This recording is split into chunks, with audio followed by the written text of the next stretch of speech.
Praise the lord. ప్రభు పేరట మీ అందరికీ శుభావందనాలు తెలియజేసుకుంటున్నాను. ఈ దినము దేవుని వాగ్దానం చూసుకున్నట్లయితే కీర్తన గ్రంథము 22వ అధ్యాయము 19వ వచనం చూసుకుంటే, యెహోవా దూరముగా నుండకము, నా బలమా త్వరపడి నాకు సహాయము చేయము అని దేవుని లేఖనం సెలవిస్తుంది. ఈ మాట 22వ అధ్యాయం మొత్తం కూడా దావీదు దేవుణ్ణి మొరపెట్టుకుంటున్నాడు.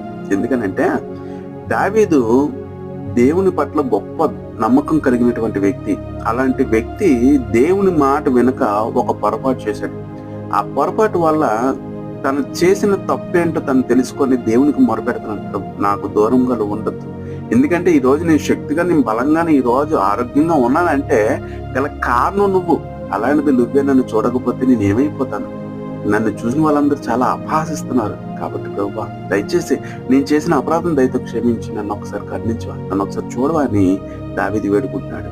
అలా ఎంతమందిలో దేవుని పట్ల విరోధంగా చేస్తున్నటువంటి ఎంతమంది ఉన్నారు.